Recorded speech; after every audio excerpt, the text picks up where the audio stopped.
This episode is brought to you by Shopify. Forget the frustration of picking commerce platforms when you switch your business to Shopify, the global commerce platform that supercharges your selling wherever you sell. With Shopify, you'll harness the same intuitive features, trusted apps, and powerful analytics used by the world's leading brands. Sign up today for your $1 per month trial period at shopify.com/tech, all lowercase. That's shopify.com/tech. Look, Bumble knows you're exhausted by dating.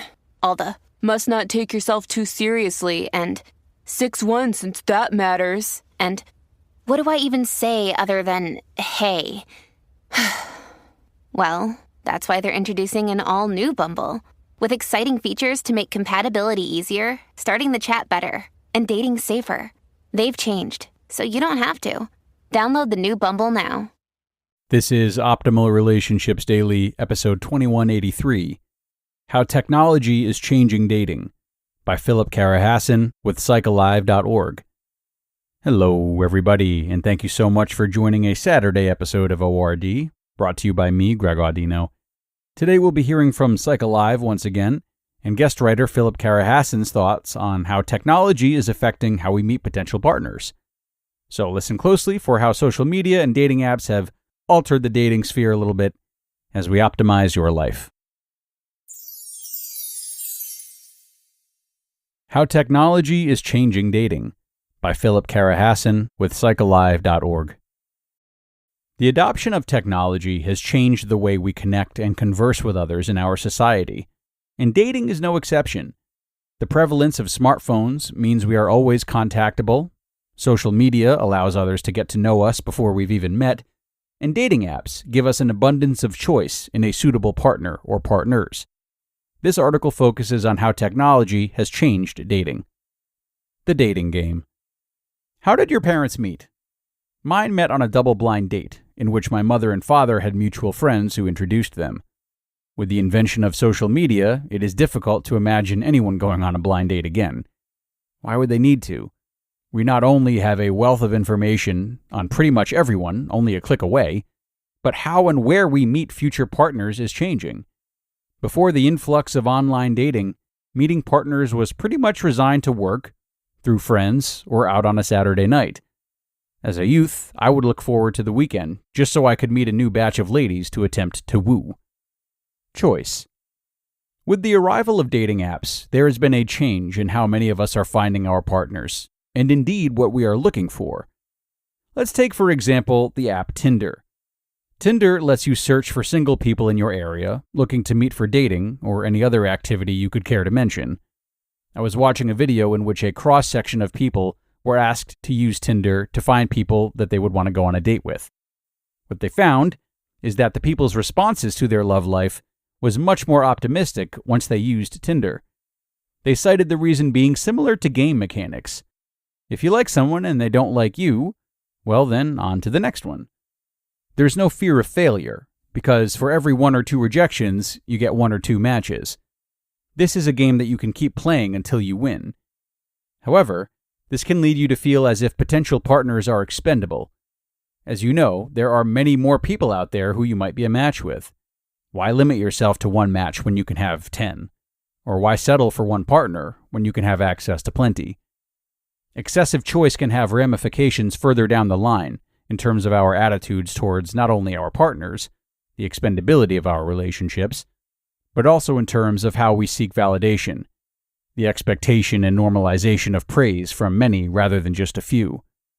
Dr. Letamendi says in Time magazine, quote, "Now that we can interact with hundreds or thousands of people simultaneously, we have strengthened the impact that others have on our self-value." End quote. The dating game.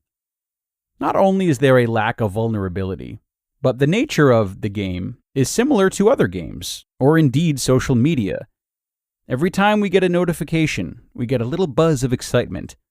Studies have shown that the randomness of the notification, random reward, causes a little spike of dopamine, the brain's feel-good drug, to be secreted. Just think about how integral these random notifications are when online dating. A new message, another match, someone you want to talk to coming online. And remember, it's not just one person we're talking to now, but we can speak to hundreds of potential partners. So I would argue we are not only getting validation from the attention of potential partners, but the game aspect can actually make us addicted to this type of dating through the random notifications, which spike our dopamine. Convenience. Let's not forget the convenience and the time saved when looking for a potential partner online.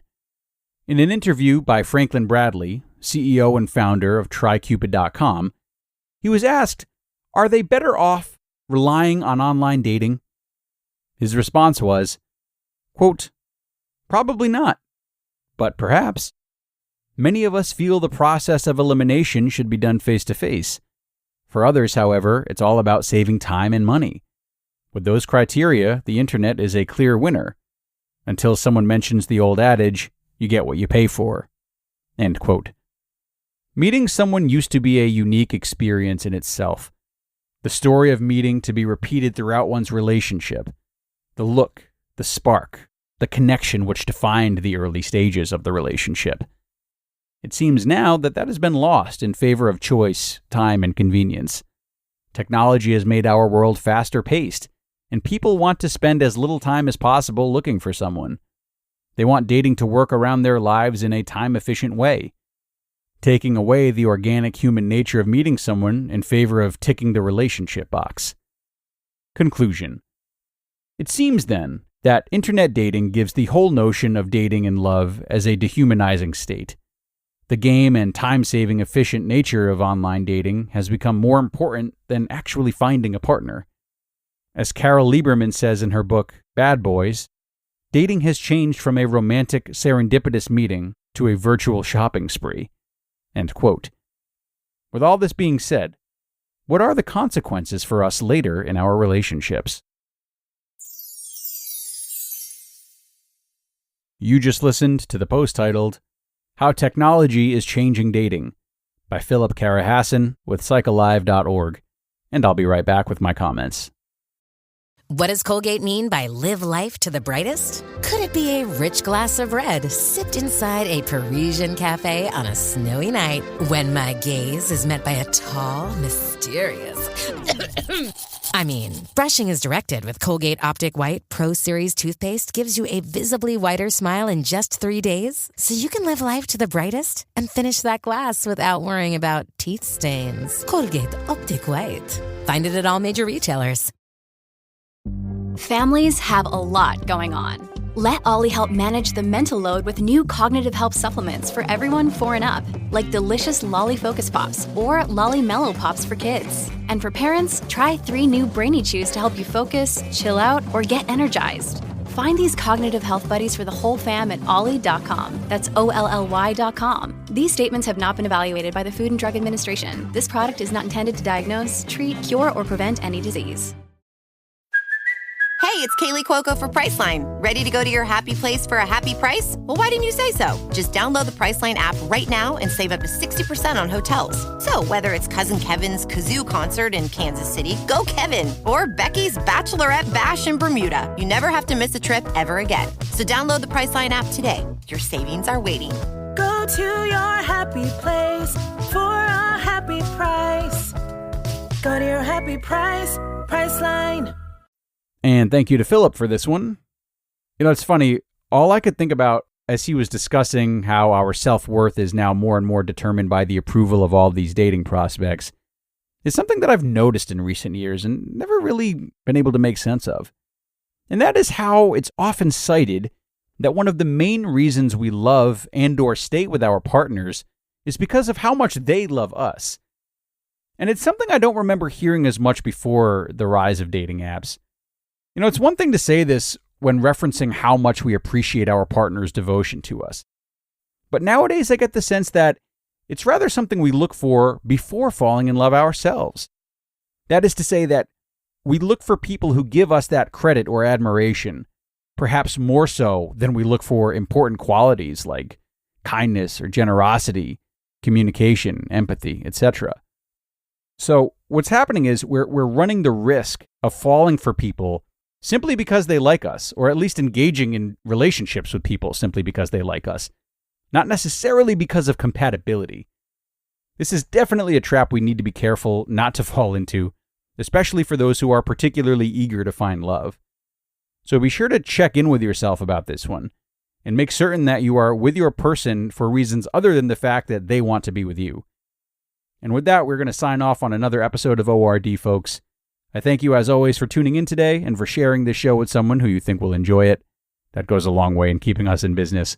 So have a great rest of your day, and be sure to come back again tomorrow for more content. That's where your optimal life awaits.